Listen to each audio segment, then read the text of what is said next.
My name is Rachel, I'm 28 years old, and I never imagined my own parents would steal the home I'd worked so hard to buy. Standing in the courthouse hallway, watching them laugh with their lawyer while I clutched eviction papers with trembling hands, I couldn't believe these were the same people who raised me. The house keys in my pocket felt like broken promises as the judge's words echoed in my mind. The deed clearly shows your parents as the legal owners. Before I share this unbelievable journey with you, I'd love to know where you're watching from today. Are you someone who's dealt with family betrayal? Have you ever had relatives try to take advantage of your success? Please hit that like button if you believe family should support, not sabotage each other, and don't forget to subscribe for more real-life stories that will leave you speechless. Trust me, what my parents did next will make your jaw drop, and the lengths they went to steal my home will shock you to your core. I need to take you back to understand how we got here. Growing up as the eldest daughter of Dorothy and Robert, I learned early that nothing came easy in our family. My parents worked factory jobs their whole lives, always bitter about their circumstances, always talking about how the world owed them more. I was different though. I believed in hard work, in education, in building something better.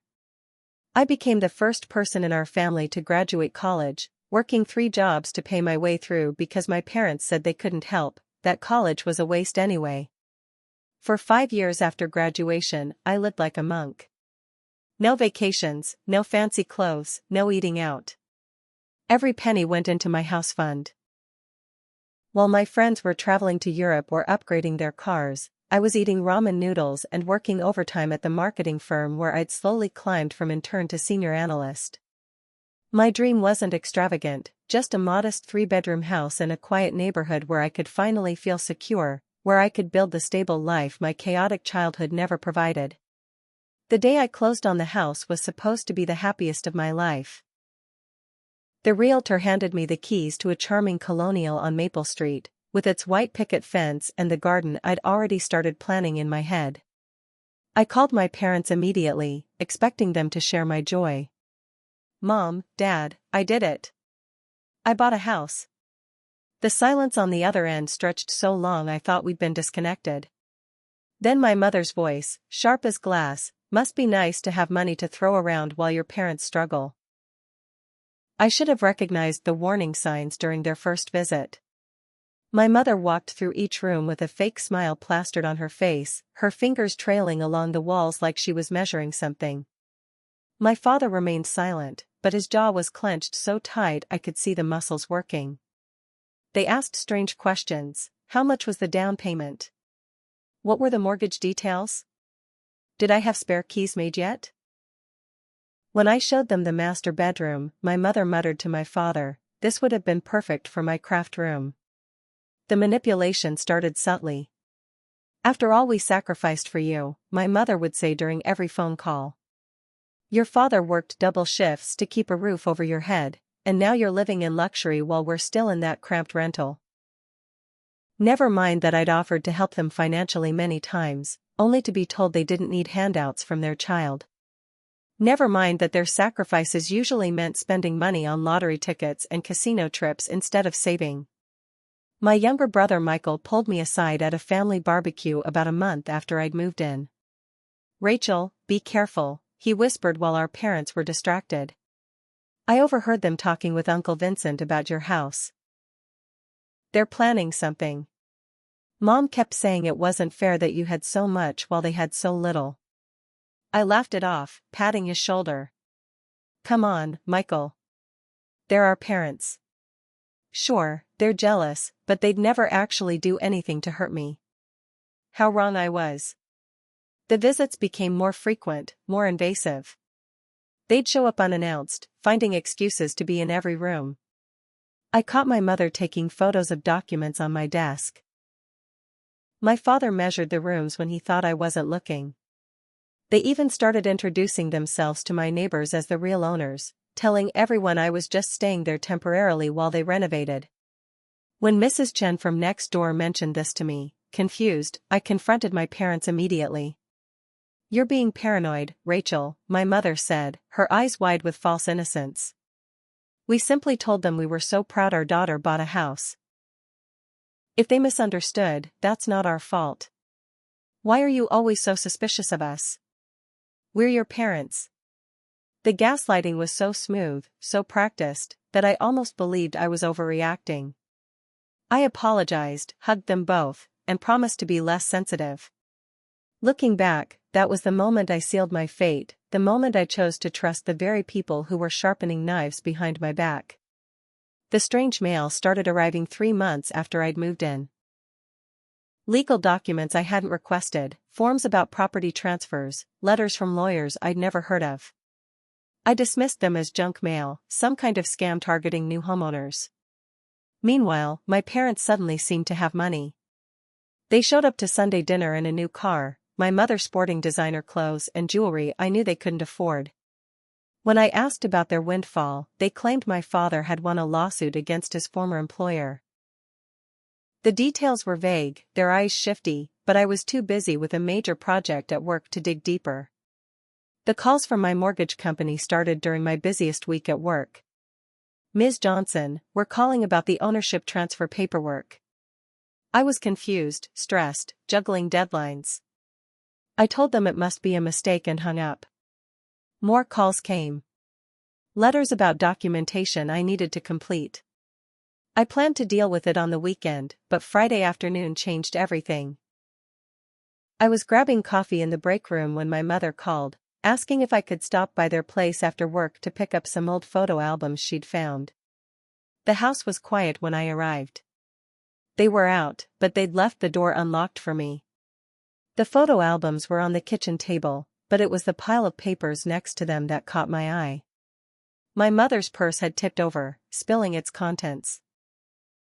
Among the lipstick tubes and grocery receipts, I saw something that made my blood run cold, practice sheets covered with my signature. Line after line of Rachel Johnson, each one getting closer to matching my actual handwriting. My hand shook as I dug deeper. There were photocopies of my driver's license, my social security card, bank statements I'd never given them. At the bottom of the pile, I found carbon copies of documents. A power of attorney form, a quitclaim deed, property transfer papers. All dated weeks ago, all bearing signatures that looked like mine but weren't. The room spun. I photographed everything with my phone, my heart hammering so hard I thought it might burst from my chest. I drove straight home, calling Michael on the way. You were right, I gasped. They're forging documents. They're trying to steal my house. He wasn't surprised. Emma called me yesterday, he said, referring to our youngest sister. She overheard Mom and Dad meeting with Harold Kravitz, that notary who lost his real estate license years ago. And Uncle Vincent was there too, the one who claims to be a lawyer but failed the bar exam 3 times. Racing to the county clerk's office, I prayed I wasn't too late. The clerk's sympathetic look told me everything. I'm sorry, Ms. Johnson, but the ownership transfer was recorded 2 weeks ago. According to these documents, you signed over the deed to your parents. She showed me the papers. The signatures were good, almost perfect, but I knew I'd never signed them. The notary seal belonged to Harold Kravitz. The witness signature was Vincent Romano, my father's sketchy cousin who'd spent time in prison for fraud. The world tilted off its axis as I walked to my car. This couldn't be happening. These were my parents, the people who were supposed to protect me, not prey on me. I drove home in a daze, only to find the locks had been changed. My key wouldn't work. A note on the door, in my mother's handwriting, Rachel, we're doing this for your own good. You're not mature enough to handle property ownership.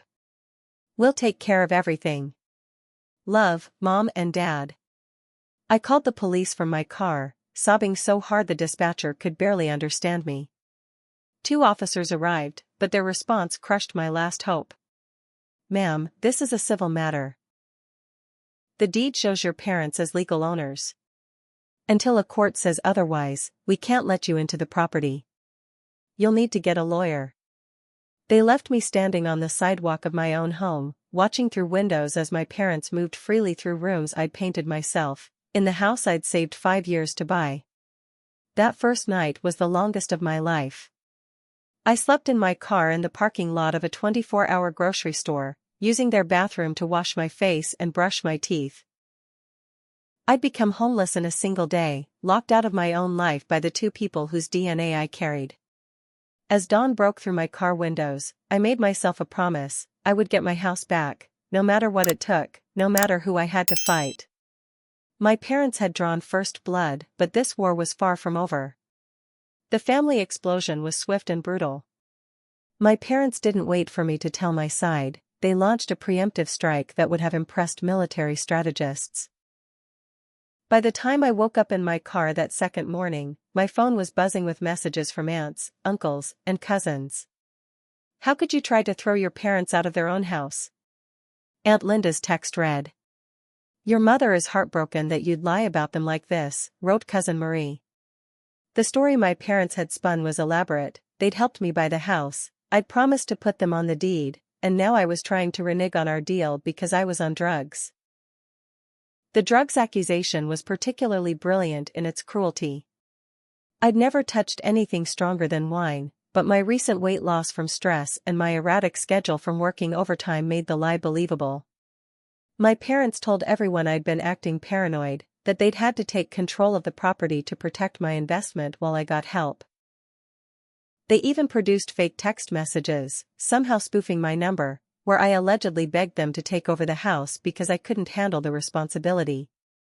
My workplace became a battlefield too.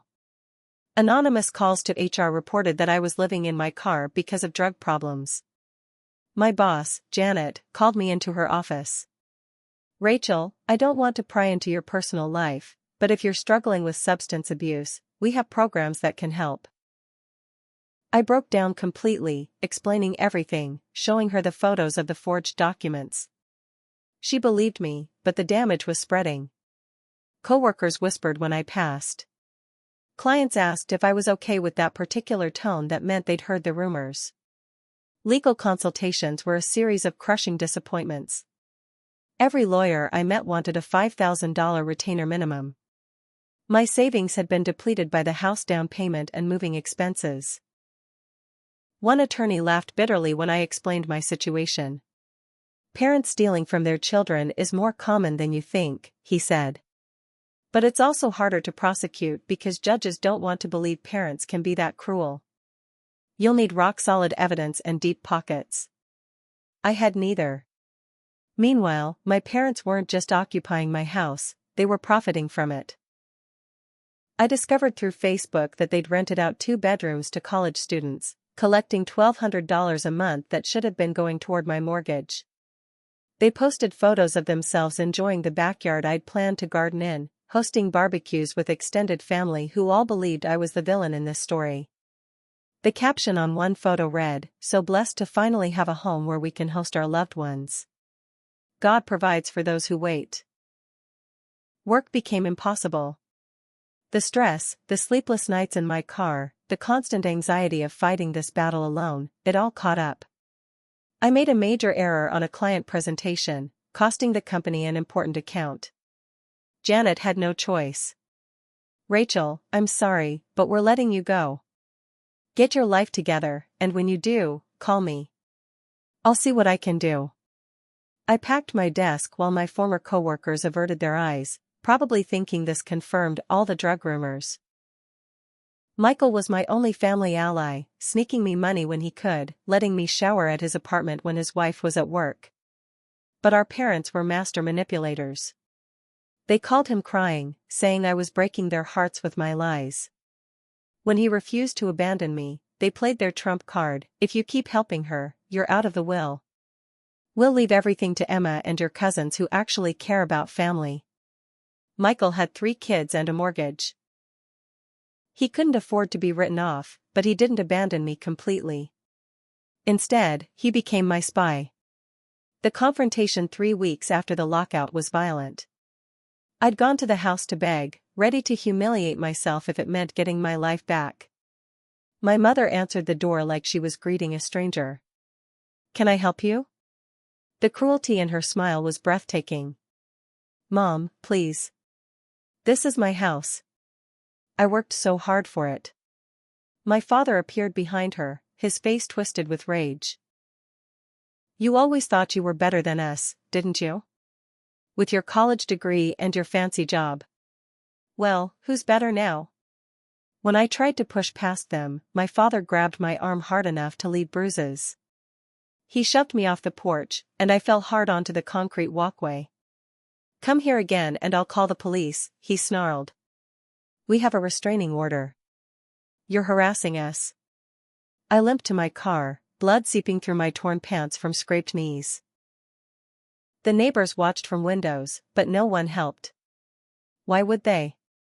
As far as they knew, I was the drug-addicted daughter harassing her poor parents. The restraining order was real. They'd filed it the day after changing the locks, claiming I'd threatened them, that I was unstable and dangerous. The temporary order was granted without my knowledge, and when I was served the papers 2 days later, I realized they'd thought of everything. I couldn't go within 500 feet of my own house. Any attempt to contact them would be considered a violation. They'd weaponized the legal system against me with surgical precision. My mother's words from that confrontation haunted me as I tried to sleep in my car each night. You were always too ambitious for your own good, she'd said as I lay bleeding on the ground. Some people are meant to have nice things. Others are meant to serve. You forgot which one you were, Rachel. We're just reminding you. The woman who'd given birth to me, who'd kissed my scraped knees when I was little, now watched me bleed with satisfaction. That's when I truly understood, my parents weren't just thieves. They were my enemies. Rock bottom felt like drowning in slow motion. I'd lost my job, my house, most of my family, my reputation. I was eating 1 meal a day to preserve my dwindling money. Showers were rare luxuries when Michael could sneak me into his place. I'd gone from successful homeowner to homeless in less than a month, and the parents who should have been my safety net were the ones who'd pushed me off the cliff. But even at rock bottom, even sleeping in my car and washing in gas station bathrooms, I refused to give up. Every night, I'd look at the photos of those forged documents on my phone and promise myself, this isn't over. Justice would come even if I had to claw my way to it with bloody fingers. The break in my case came from the most unexpected source. Doris Chen, my elderly neighbor, approached me one morning as I sat in my car outside a coffee shop, using their free Wi-Fi to research legal options. She knocked on my window gently. Rachel, dear, I've been looking for you. I know what your parents have been telling everyone, and I don't believe a word of it. She handed me a small digital recorder. I'm 83 years old, dear. I've seen enough evil to recognize it. Your parents didn't know my bedroom window overlooks your backyard. I heard everything. The recordings were gold. Multiple conversations of my parents discussing their plan, Harold the notary joking about how easy it was to forge documents, Vincent bragging about his connections at the county clerk's office. In one recording, my mother's voice was clear, she'll never be able to prove we forged her signature. Harold's been doing this for years. Remember what we did to Uncle Theodore? That stopped my heart.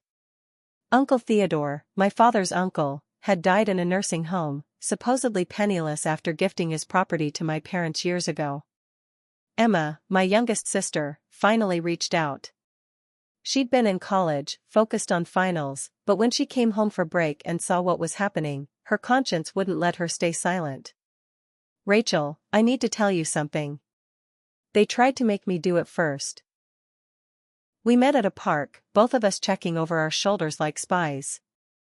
Mom came to my dorm 2 months before they took your house. She had all these documents and a pen. She said you wanted to sign the house over but were too busy to come in person, that you'd asked me to sign for you. Emma had refused, recognizing it as fraud, but our parents hadn't given up. They'd threatened to stop paying her tuition, to kick her out of the family. When she still refused, they'd found Harold instead. There's more, Emma whispered. I did some digging. This isn't the first time. Remember Cousin Lisa's grandmother? The one who supposedly signed over her condo to Mom and Dad before she went into memory care? And Dad's friend from work who gave them that boat after his stroke? The pattern was clear.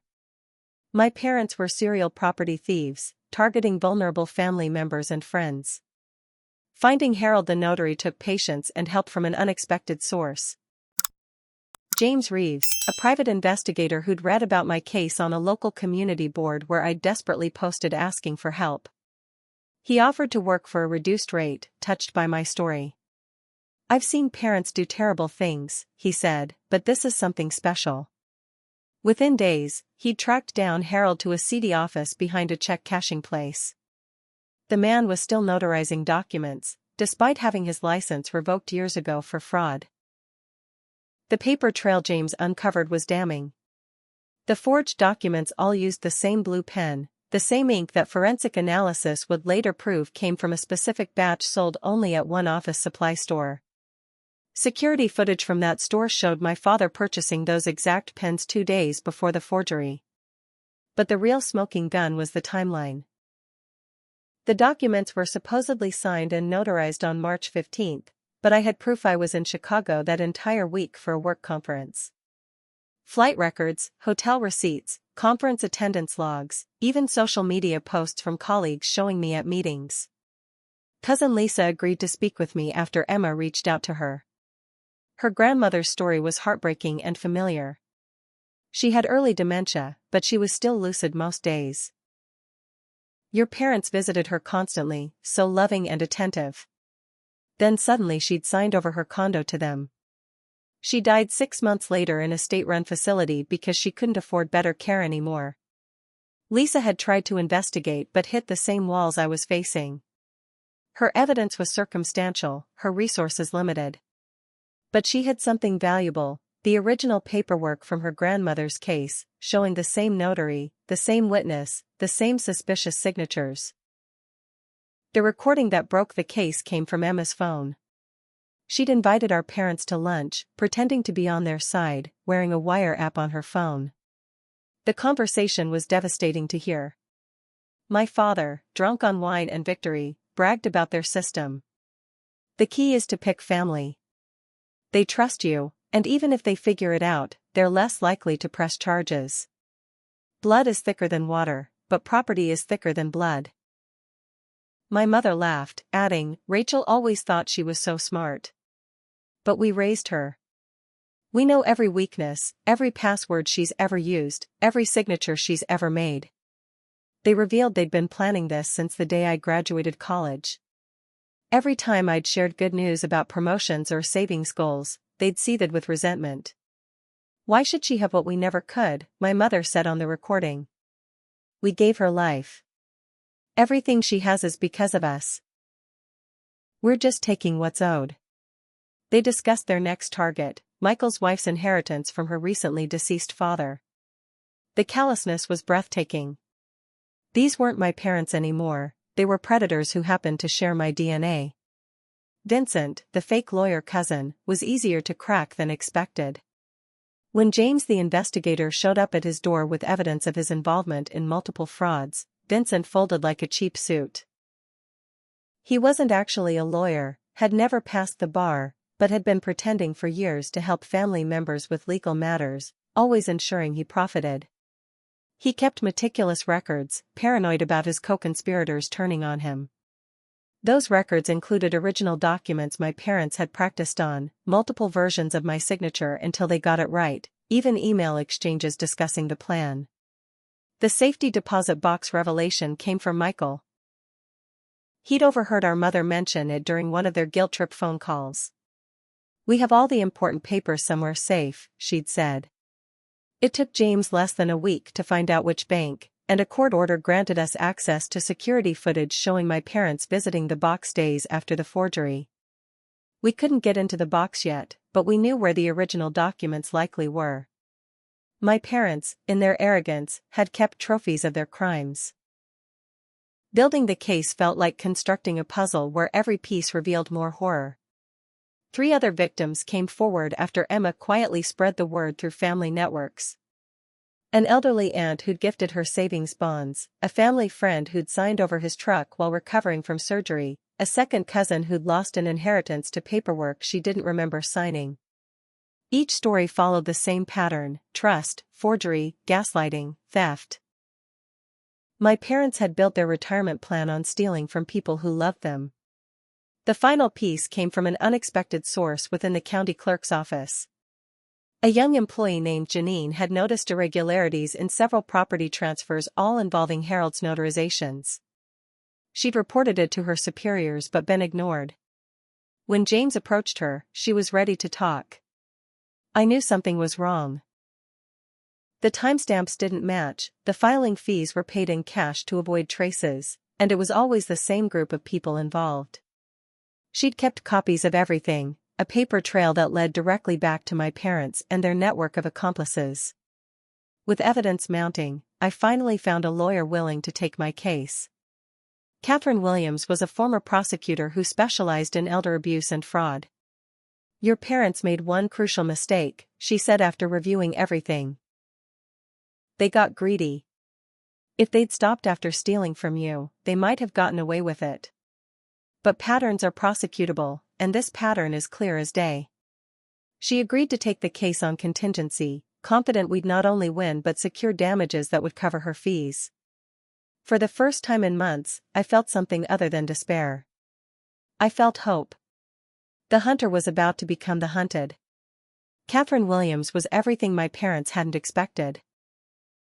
A former prosecutor with 20 years of experience, she'd seen every dirty trick in the book and knew how to counter them. "Your parents think they're smart," she told me during our first strategy session, "but criminals always think they're smarter than they are. They've left us a roadmap of evidence." She filed our lawsuit with surgical precision, including civil charges for fraud, elder abuse, conspiracy, and conversion of property.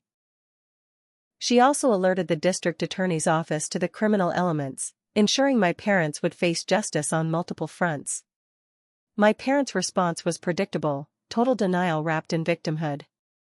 They hired Vincent's friend, a bottom-feeder lawyer named Gary Morse who specialized in defending the indefensible. Their counterclaim was audacious. They alleged I'd verbally promised them the house as repayment for raising me, that I was mentally unstable and had asked them to take control, that the signatures were real and I was lying for attention. They even produced a fake psychiatrist's report claiming I'd been diagnosed with delusional disorder, complete with a forged doctor's signature. The first hearing was a test of my composure. Sitting in the same room as my parents for the first time in months, I could barely breathe. They'd dressed like loving, elderly parents, my mother in a modest dress, my father in his only suit. They held hands and whispered to each other, playing the role of confused seniors being attacked by their ungrateful daughter. When they saw me, my mother actually dabbed at her eyes with a tissue, though no tears fell. The performance was Oscar-worthy, but Catherine had warned me this would happen. Judge Patricia Hoffman was no fool. A veteran of family court battles, she'd seen every manipulation tactic. When Gary Morse tried to paint me as a drug-addicted daughter taking advantage of her poor parents, Judge Hoffman's expression remained neutral. But when Catherine presented our evidence, starting with the timeline that proved I was in Chicago when the documents were allegedly signed, the judge's eyebrows rose. "Counsel," she said to Gary, "how do you explain your clients having documents signed by someone who was provably 500 miles away?" My testimony was the hardest thing I'd ever done. Catherine had prepared me, but nothing could ready me for describing how my parents had systematically destroyed my life. I broke down when describing sleeping in my car, using gym showers, eating one meal a day while they collected rent on my property. "These are the people who taught me right from wrong," I sobbed. "They used to tell me that family was everything, that blood was sacred. But they bled me dry without hesitation." Even Gary Morse looked uncomfortable as I spoke, though he tried to object several times. Michael's testimony was devastating for our parents. Despite their threats, he took the stand and revealed everything he'd witnessed. "I watched them practice her signature for hours," he said, his voice steady despite our father's death glare. "They laughed about how easy it was, how Rachel was too trusting. They said children owe their parents everything and they were just collecting what was theirs." When Gary cross-examined him, trying to paint him as a bitter sibling, Michael held firm. "I love my parents, but I love the truth more. What they did was wrong, and they know it." The forensic document examiner's testimony was technical but damning. Dr. Sarah Martinez explained in detail how the signatures were traced, not written naturally. You can see hesitation marks here and here, she pointed on enlarged images, consistent with someone slowly copying an existing signature. Natural signatures are fluid, written quickly. These were drawn, not signed. She also noted that all the signatures were identical, which is impossible in natural writing. Even the same person never signs exactly the same way twice. These are clearly traced from a single source. Harold the notary was the first to crack under real pressure. Facing criminal charges and potential prison time, he agreed to testify in exchange for a plea deal. His appearance in court was pathetic. Sweating, stammering, he admitted to notarizing documents he knew were forged. They paid me $500 per document, he confessed. Said it was a family matter, that Rachel wanted it done but was too busy to come in person. I knew it was wrong, but I needed the money. When asked if this was the first time, he reluctantly admitted to at least 6 other instances involving my parents. My parents' composure finally cracked during Catherine's cross-examination. She'd saved the recording from Doris for this moment. As my parents' voices filled the courtroom, discussing their plan, mocking my ambition, planning their next victims, my mother's mask slipped.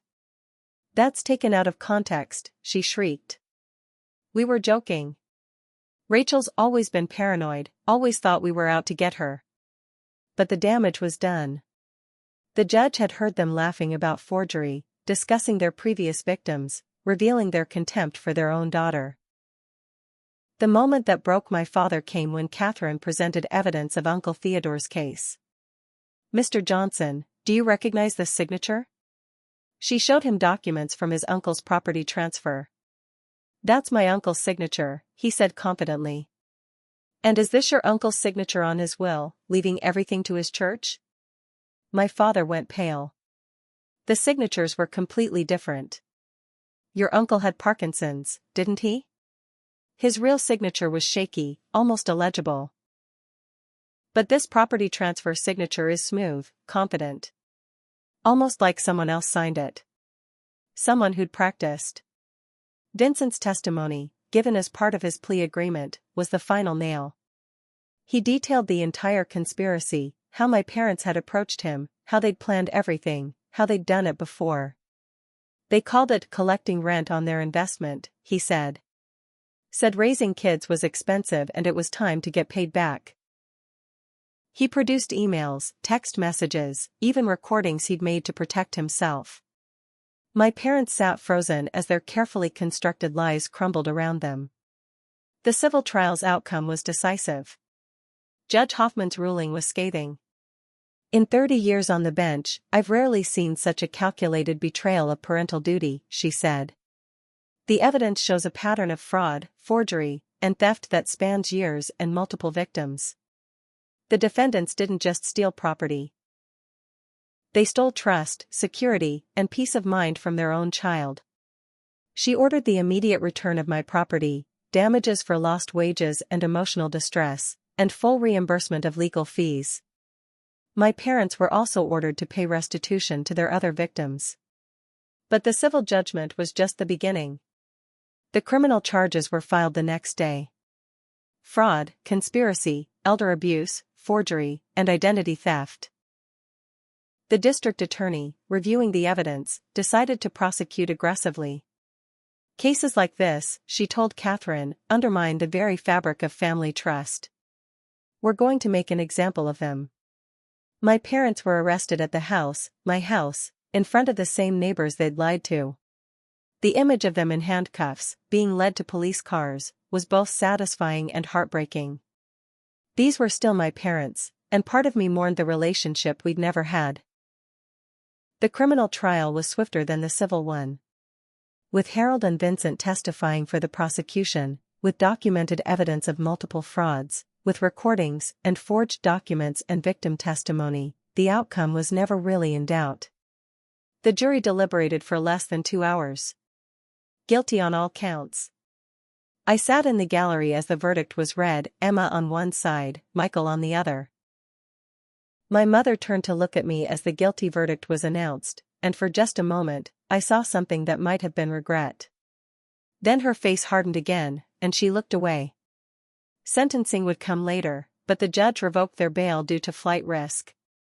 They were led away in shackles, heading to county jail to await their fate. Gary Morse, their lawyer, approached me after. "For what it's worth," he said quietly, "I told them to take a plea. They insisted you'd never have the nerve to go through with it." "They never really knew you at all, did they?" I didn't answer. I couldn't. I was too busy trying to breathe through the crushing weight of victory that felt nothing like winning. The morning I returned to my house, key in hand and legal ownership restored, felt surreal. 3 months had passed since I'd been locked out, 3 months of hell that had aged me years. Emma and Michael came with me, all of us nervous about what we'd find. The front door opened to reveal chaos. My parents had changed everything, painted walls garish colors, ripped out the garden I'd started, turned my home office into a storage room for their junk. But it was still standing, still mine, and that was all that mattered. The criminal sentencing 2 weeks later was a media circus. The story of parents systematically stealing from their children had captured public attention. The courtroom was packed as Judge Robert Chen delivered his verdict. "The defendants have shown a pattern of predatory behavior that spans years," he said. "They targeted family members, exploited trust, and showed no remorse until caught. Dorothy Johnson, I sentence you to 2 years in state prison. Robert Johnson, 2 years in state prison. Upon release, you will serve 5 years probation and pay full restitution to all victims." My mother sobbed. My father just stared at me with hollow eyes. Their assets were frozen immediately. The house they'd rented for 20 years was searched, revealing more evidence of their crimes. Fake IDs, practice signature sheets for other family members, even a list titled Future Opportunities with names of elderly relatives and their estimated net worth. Everything they owned was liquidated to pay restitution. Their car, sold. Their belongings, auctioned. The money they'd saved from their schemes, seized. They'd spent decades building a criminal empire, and it crumbled in months. The other victims began getting justice too. Theodore's estate was restored to his church as he'd intended. Lisa's grandmother's condo sale was reversed, with damages paid from my parents' assets. Each victim received not just their property back but compensation for their suffering. The total amount my parents owed exceeded $300,000. They'd enter prison with nothing and leave with less than nothing, facing garnished wages for the rest of their lives. Vincent and Harold faced their own consequences. Vincent got 18 months for conspiracy and lost any chance of ever practicing law legitimately. Harold received a year and was permanently banned from any notary work. Both were required to testify in any future cases involving my parents' victims. The network of corruption they'd all built together was thoroughly dismantled, each member turning on the others to save themselves. Community support poured in once the truth was revealed. Mrs. Chen organized a neighborhood cleanup of my house, with dozens of people showing up to help restore my home. My former boss, Janet, called to offer me my job back with a promotion and full back pay for the time I'd been gone. I never believed the rumors, she admitted. But I had to protect the company. "I'm sorry for what you went through." The promotion came with a raise that would help me recover financially from the ordeal. The house restoration became a healing process. Each room I reclaimed and restored felt like taking back a piece of myself. I painted over their garish colors with the soft, warm tones I'd originally chosen. I planted a new garden, bigger and better than before. The room they'd used for storage became my home office again, with a new desk and a view of the garden. Every change erased their presence a little more, replaced their theft with my triumph. Family dynamics shifted dramatically. Those who'd believed my parents' lies came forward with apologies. Aunt Linda, who'd sent those nasty texts, showed up with a casserole and tears. "I should have known better," she said. "Your mother was always jealous of anyone who succeeded." Some relationships couldn't be salvaged, cousins who still believed I'd somehow wronged my parents, but I found I didn't need those connections anymore. I had Michael, Emma, and the chosen family of friends who'd supported me. Michael's courage in testifying cost him dearly but freed him too. Our parents had held inheritance over his head his whole adult life, controlling him with promises and threats. With them in prison and no inheritance to speak of, he was finally free. "It's like I can breathe for the first time," he told me over coffee in my restored kitchen. His marriage improved without our parents' toxic influence. His children, my nephews and niece, could grow up without the manipulation we'd endured. Emma's growth through the ordeal was remarkable. She changed her major to law, inspired by Catherine Williams and determined to help other victims of family fraud. "I want to be the lawyer you needed when this started," she told me. "The one who says yes, I'll help, even if you can't pay up front." She volunteered at legal aid clinics, sharing our story to help others recognize the signs of family financial abuse. Our parents had inadvertently created their worst nightmare. A daughter dedicated to stopping people like them. The media attention brought unexpected opportunities. I was invited to speak at conferences about family fraud, to write articles about recognizing the signs of financial abuse by relatives. A publisher approached me about writing a book. The story that had nearly destroyed me became a platform to help others. Every speaking engagement, every article, every interview was a form of justice my parents hadn't anticipated. Their crime became a cautionary tale told across the country. Prison visitation requests from my parents went unanswered. They wrote letters, first angry and accusatory, then pleading and manipulative. "We're your parents," one letter read. "You owe us forgiveness." I kept the letters as reminders but never responded. Forgiveness, I'd learned, wasn't owed to anyone, especially not to people who'd shown no genuine remorse. They were sorry they'd been caught, not sorry for what they'd done. That distinction mattered. Financial recovery came slowly but surely. The restitution payments helped, as did the promotion and back pay. I refinanced the house properly, in my name only, with better terms than the original mortgage. The rent money my parents had collected was returned with interest. Within 6 months, I was more financially stable than I'd been before the ordeal. The irony wasn't lost on me that their attempt to steal my prosperity had ultimately increased it.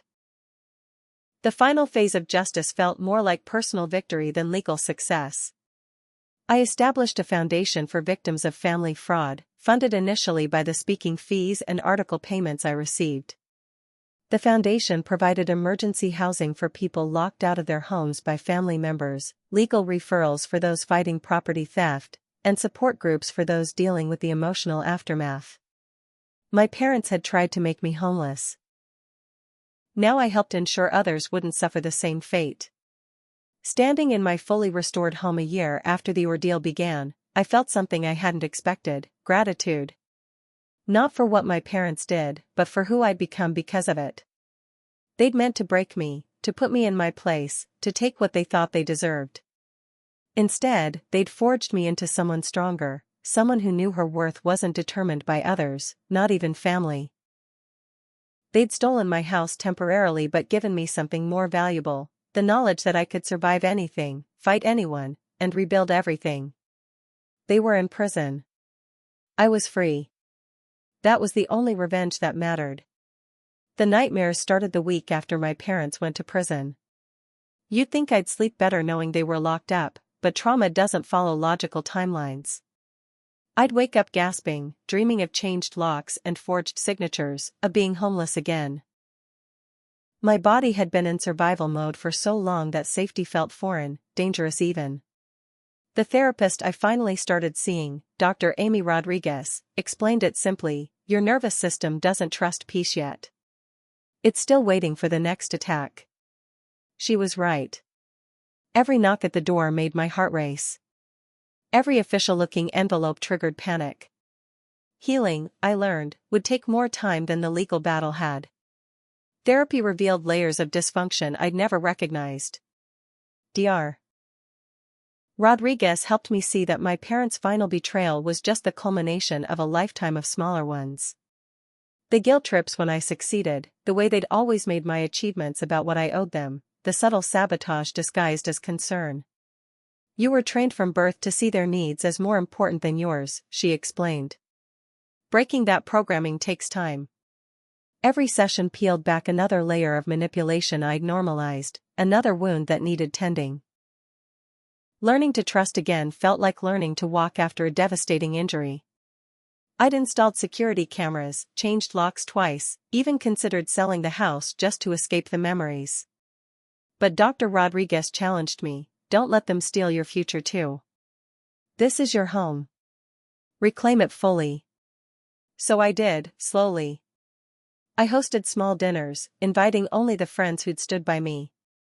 Each gathering that didn't end in betrayal helped rebuild my faith in human connection.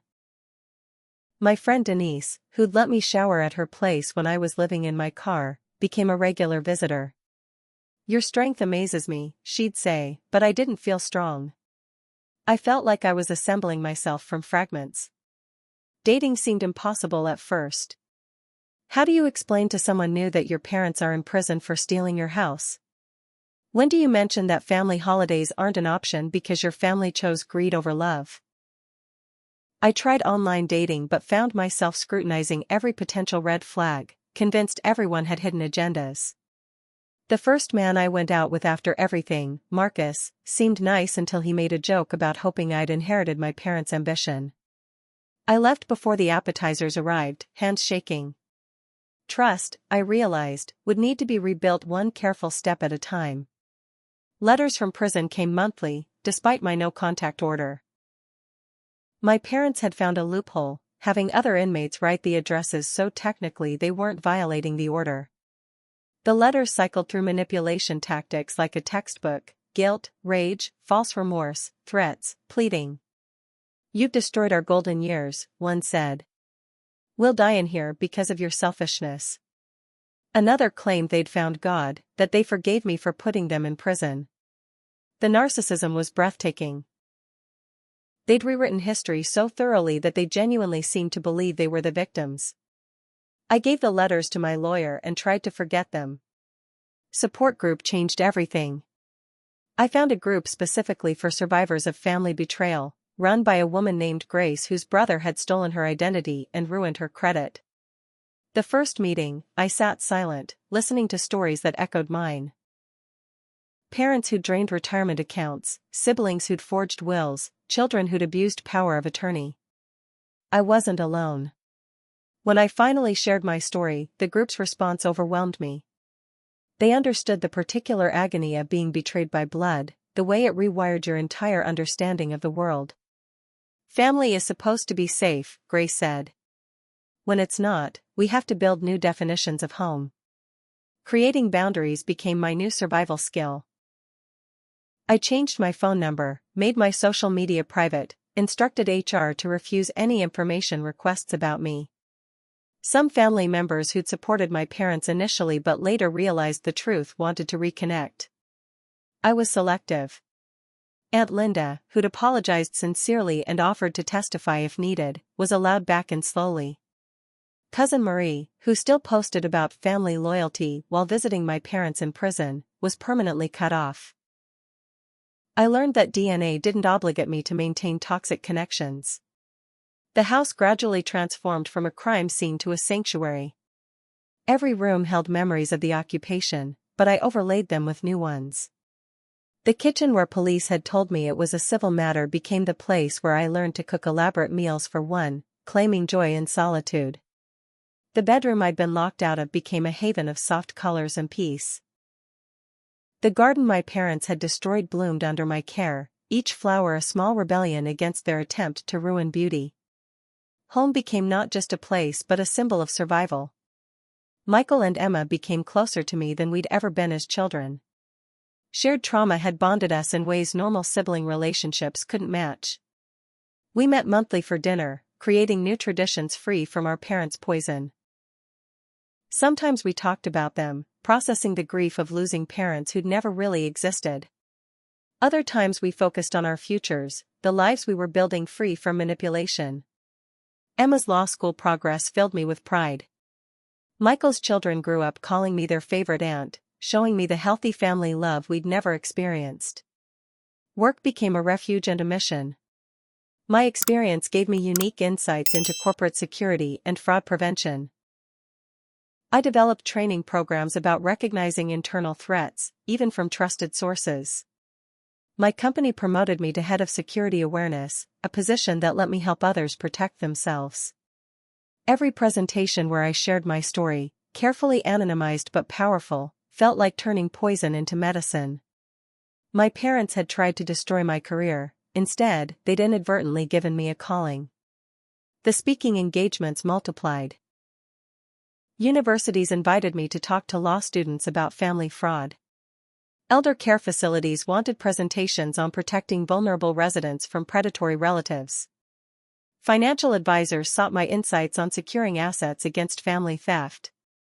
Each talk felt like building a wall between potential victims and would-be predators. I always ended with the same message: trust your instincts. If something feels wrong, it probably is. And remember, sharing DNA with someone doesn't give them the right to destroy you. Romance finally arrived when I stopped looking. David was a contractor hired to renovate my bathroom, one of the last spaces that still felt like my parents had touched it. He was patient, kind, and had his own story of family betrayal involving a business partnership with his father that ended in court. We bonded over power tools and shared trauma, laughing at the absurdity of our similar histories. Our first kiss happened in my newly renovated bathroom, surrounded by fresh tile and the promise of new beginnings. He understood why I needed locks on everything, why I kept financial information private, why family holidays made me nervous. Understanding felt like its own form of love. The day I testified before the state legislature about strengthening laws against family fraud marked a turning point. My parents watched from prison as I helped pass legislation that would make their crimes carry heavier penalties. The Family Fraud Prevention Act increased sentences for those who targeted relatives, provided better resources for victims, and closed loopholes my parents had exploited. Their legacy became the very laws that would prevent others from following their path. Justice had evolved into prevention, and prevention felt like the ultimate victory. Forgiveness remained complicated. I forgave them not for their sake but for mine, releasing the anger that poisoned my days. But forgiveness didn't mean reconciliation. It meant accepting they were broken people who'd chosen greed over love, and that their choices didn't define my worth. It meant building a life so full and rich that their absence felt like freedom, not loss. Some days I succeeded. Others, I grieved the parents I deserved but never had. Both responses were valid. Healing isn't linear. The 2-year anniversary of getting my house back, I hosted a celebration. Friends filled rooms that had once been crime scenes. Laughter echoed where accusations had hung. My garden bloomed with vegetables I shared with neighbors who'd helped restore my home. Emma brought her new girlfriend, Michael brought his family, and David grilled in the backyard my parents had tried to steal. Looking around at my chosen family, at the life I'd built from ruins, I understood something profound. My parents had given me one gift through their betrayal: they'd shown me exactly who I didn't want to be. Their greed had taught me generosity. Their lies had taught me truth. Their hatred had taught me love. They'd meant to destroy me but had instead created someone unbreakable. That night, as guests left and David helped me clean up, I stood in my kitchen holding the keys my parents had tried to steal. They felt different now, heavier with meaning. This wasn't just a house anymore. It was proof that love could be rebuilt after betrayal, that family could be chosen rather than endured, that sometimes the most profound victories come from simply refusing to let cruel people define your story. My parents were still in prison, would be for months more. But I was free in ways they'd never understand, wealthy in ways they'd never achieve. They'd stolen my house temporarily, but I'd built a home they could never touch. And that, more than any legal judgment or prison sentence, was the justice that mattered most. If you've made it this far, you've witnessed one of the most shocking betrayals a family can commit. But I hope you've also seen that survival is possible, that justice can prevail, and that sometimes losing everything is the only way to discover how strong you really are. Have you ever experienced betrayal from someone who should have protected you? How did you rebuild trust after your world shattered? Please share your thoughts in the comments below, and if this story resonated with you, please hit that like button and subscribe for more real-life stories of triumph over unimaginable adversity. Share this video with anyone who needs to know they're not alone in facing family betrayal. Remember, your DNA doesn't determine your destiny, and the family that matters most is the one you choose to build. Thank you for listening to my journey, and may you always find the strength to fight for what's rightfully yours.